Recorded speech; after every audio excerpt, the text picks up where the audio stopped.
680 খ্রিস্টাব্দ। উত্তপ্ত রোদে পুড়তে থাকা ইরাকের বুকে ইউফ্রেটিস নদীর তীরে এক ধূসর প্রান্তর কারবালা।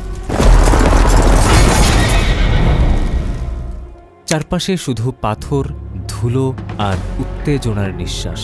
নীরবতা এত ঘন, মনে হয় সময় থেমে গিয়েছে। সেই নীরবতার বুক চিরে উঠে এলেন এক পুরুষ। তার চোখে অদ্ভুত শান্তি, কণ্ঠে ধ্বনিত হয় প্রতিবাদের সুর। তিনি ইমাম হুসাইন আলাইহিসসালাম, নবী মুহাম্মদ সাল্লাল্লাহু আলাইহিসসাল্লামের প্রাণ প্রিয় দৌহিত্র। সামনে দাঁড়িয়ে আছে বিশাল এক সৈন্যবাহিনী, ইয়াজিদের বাহিনী। আর হুসাইনের পাশে মাত্র ৭২ জন ক্ষুধার্ত, পিপাসার্ত, ক্লান্ত অনুসারী। তবুও কোনো ভয় নেই, কোনো পশ্চাদপসরণ নেই, কারণ এই যুদ্ধ কেবল মাটির নয়, এই যুদ্ধ আদর্শের যুদ্ধ। কিন্তু এর শুরুটা হয়েছিল আরও আগেই। নবী মুহাম্মদ সাল্লাল্লাহু আলাইহিসসাল্লামের মৃত্যুর পর মুসলিম বিশ্বে শুরু হয় ক্ষমতার খেলা। কে হবেন খলিফা? শুরু হয় দ্বন্দ্ব, বিশ্বাসের বিভাজন। একপাশে আলী রাদিয়াল্লাহু আনহু এর নেতৃত্ব, অন্য পাশে রাজনীতির রুক্ষ ছায়া। এই দ্বন্দ্বই জন্ম দেয় দুই ভাগের, শিয়া বনাম সুন্নি।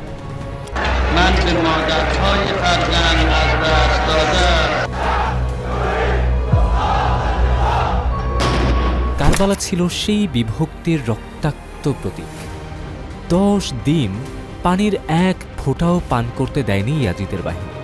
শেষ দিন এক অসম যুদ্ধ, এক হৃদয় বিদারক হত্যাকাণ্ড।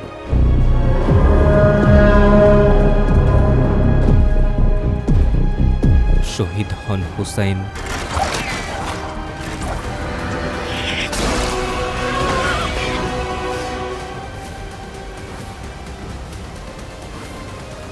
ভাই আব্বাস, এমনকি তার 6 মাসের সন্তান আলী আসগরও।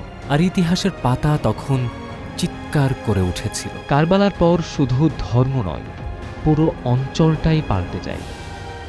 ইরান সামনে আসে, ঘোষণা করে, আমরাই শিয়া জাতি, কারবালায় আমাদের হৃদয়। কিন্তু কে এই ইরানিরা? তারা কি খলিফা ওমর রাদিয়াল্লাহু আনহুকে হত্যা করেছিল?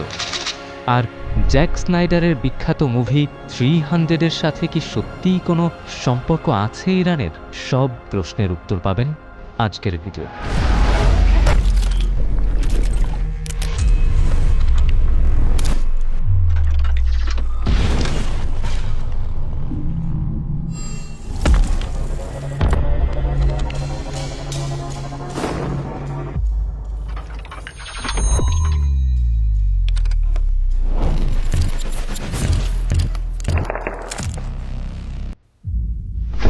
অনেক আগের কথা।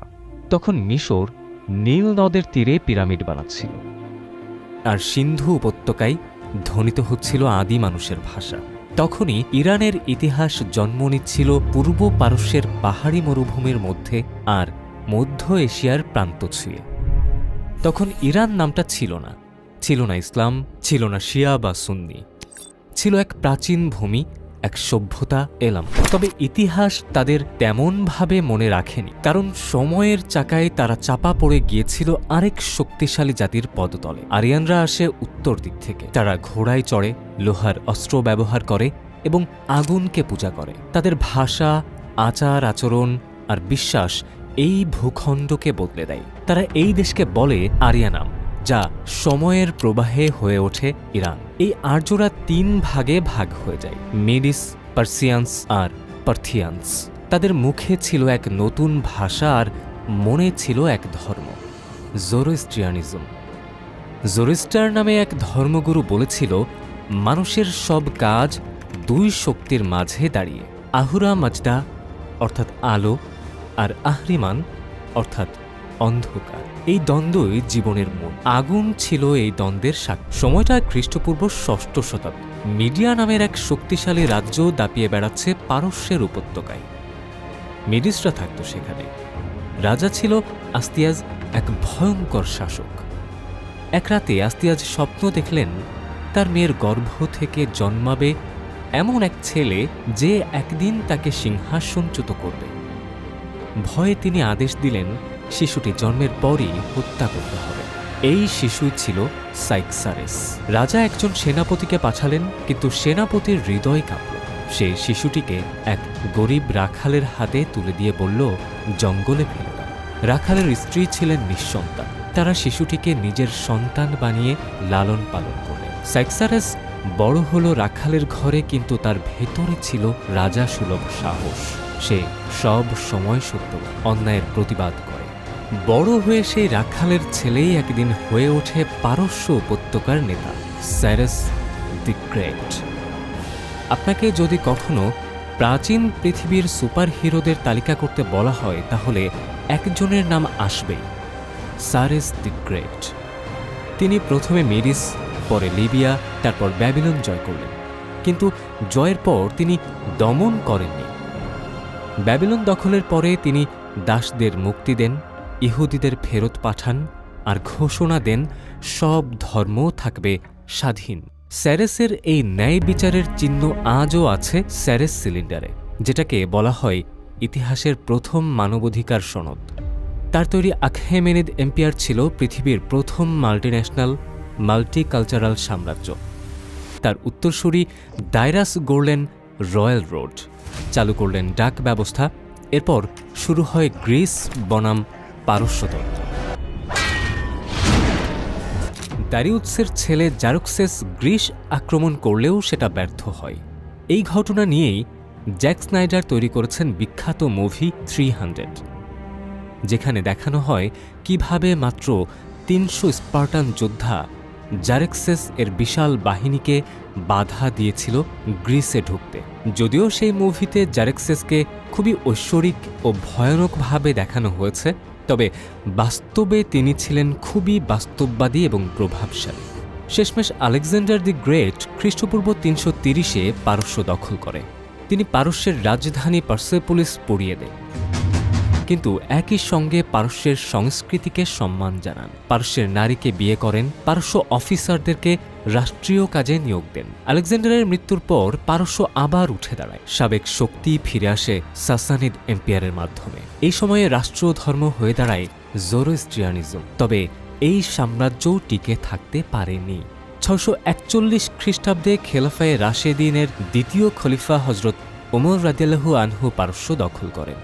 জোরোস্ট্রিয়ানিজম রাষ্ট্রধর্ম হিসেবে পতিত হয় এবং ইসলাম ছড়িয়ে পড়ে। পারস্যের সাসানিদ সাম্রাজ্যের রাজা তৃতীয় ইয়াজদিগার্দ মুসলিম শাসনের কারণে গৃহহীন এবং পালায়নপর ছিলেন। এরপর 644 সালে একদিন আবু লুলু ফিরোজ নামক এক পার্সিয়ান দাস উমরের কাছে তার মনিব মুগিরা ইবনে সুবার বিরুদ্ধে অভিযোগ উত্থাপন করে। তার অভিযোগ ছিল যে তার মনিব মুগিরা তার উপর বেশি কর ধার্য করেছে।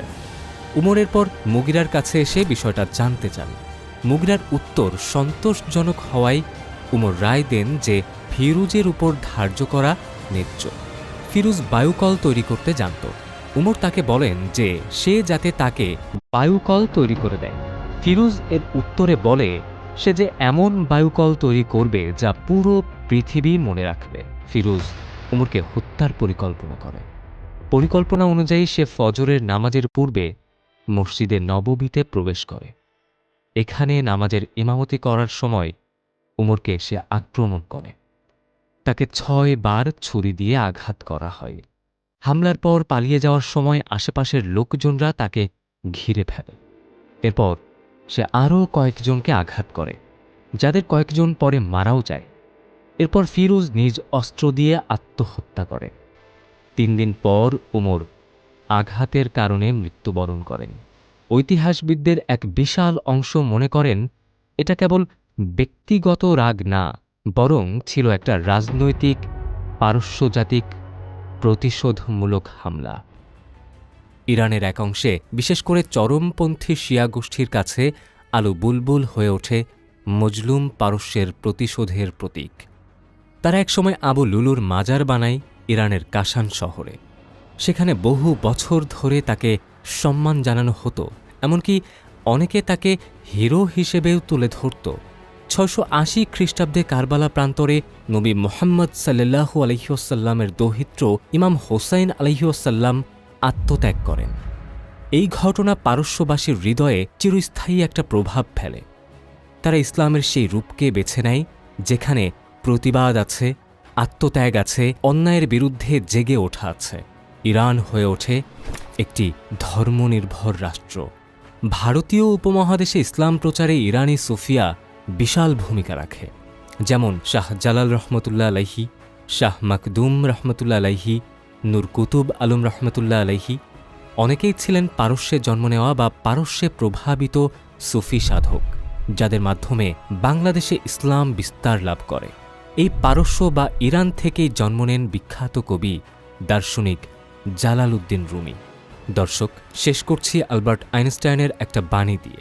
If there any country which can claim to have been the birthplace of a great part of human culture and civilization, it is Persia.